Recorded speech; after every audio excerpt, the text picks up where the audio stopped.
चलिए जी, स्वागत है और अभिनंदन है आपका एक बार फिर से। तो आज 3 महत्वपूर्ण बिंदुओं के बारे में बात करेंगे अधीनस्थ सेवा चयन आयोग की जो कि रिसेंट 2-3 दिन में घटित हुई है। तो जैसे कि आपको पता है कि सबसे जो पहला महत्वपूर्ण है कैलेंडर को लेकर।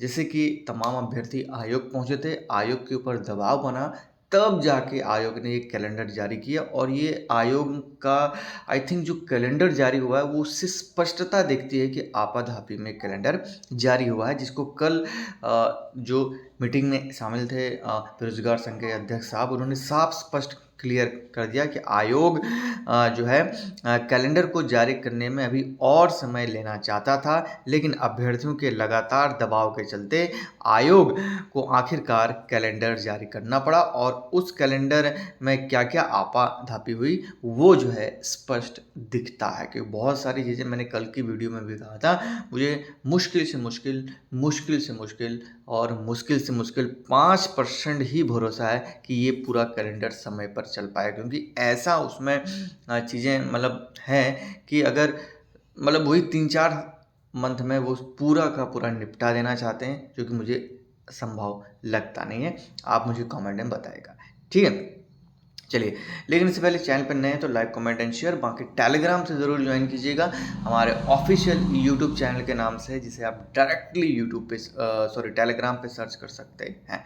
अब जो है सबसे बड़ी और महत्वपूर्ण बात है, वो है आपका पुलिस कांस्टेबल भर्ती को लेकर, जिसके ऊपर लगातार सवाल उठ रहे हैं कि वो कैलेंडर में क्यों नहीं है वर्दीधारी पदों के साथ। उसमें मुझे कल भी मैंने आपको बताया था, जब हमने इसका डिटेल निरीक्षण किया था, कि उसमें टाइगर वाला तो मुझे समझ ही नहीं आ रहा है क्यों बार-बार उसमें वो डाल दिया जा रहा है, जबकि मुख्यमंत्री पुष्कर सिंह धामी खुद कह चुके हैं कि अग्निवीरों के लिए रिजर्व है, ठीक है।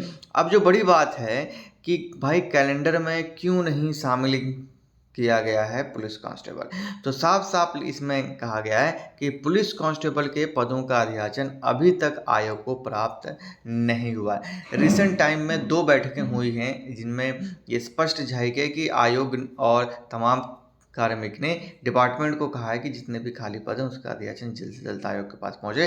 लेकिन अभी तक जो कल की मीटिंग में हुई थी उसमें स्पष्ट है कि आयोग के पास जो है पुलिस कांस्टेबल का अधियाचन नहीं पहुँचा है। इसीलिए जो है इसमें इस कैलेंडर में जो है पुलिस का जो अधियाचन नहीं पहुँचने के कारण जो है कैलेंडर में नहीं है। हालाँकि इसको रिवाइज़्ड किया जाएगा, मुझे ऐसा लगता है। और जहाँ हालाँकि जो वो एक कॉलम था जहाँ पर पुलिस कांस्टेबल, वर्दीधारी ये सब लिखा हुआ था, उसमें इसको ऐड करने की संभावना है। हालाँकि वो तो समय बताएगा। जैसा कहा जा रहा है कि सितंबर के आसपास आपको ये अधियाचन आयोग पहुँचेगा और अक्टूबर में आपको विज्ञापन देखने को मिलेंगे, ठीक है? वेट कर लेते हैं। तीसरी जो सबसे महत्वपूर्ण बात है, वो है कनिष्ठ सहायक की भर्ती को लेकर, जिसका विज्ञापन आज से बस 2 से 3 दिन के बाद रिलीज़ कर दिया जाएगा, ऐसा आयोग ने अपने कैलेंडर में कहा है। अब जो सबसे बड़ी खुशखबरी की बात है, वो ये है कि भाई इस कैलेंडर में 539 पद बताए जा रहे थे, लेकिन अब जो प्राप्त अधियाचन, जैसा कि आयोग कह रहा है कि 670 टोटल पदों का अधियाचन आयोग के पास पहुंचा है और इसी पर वो जो है विज्ञप्ति निकालेगा। अगर आप देखते हैं 600 अगर 70 पदों पर भी आयोग जो है अपना विज्ञापन निकाल देता है, तो ये एक अच्छी खासी पदों की संख्या उत्तराखंड में कनिष्ठ सहायक की देखने को मिलेगी, जो कि 10+2 लेवल की होगी। अब देखते हैं 31 अगस्त को सबकी नज़रें होंगी, क्या वाकई में आयोग अपना कैलेंडर जारी करेगा? ये एक बड़ा सवाल है, जिसे मैं कमेंट में आपके लिए छोड़ जाता हूँ। मिलते हैं नेक्स्ट वीडियो में। टिल देन जय हिंद, जय भारत, जय उत्तराखंड। बाकी बिलियन तक पहुँचा दो यार, बिलियन तक।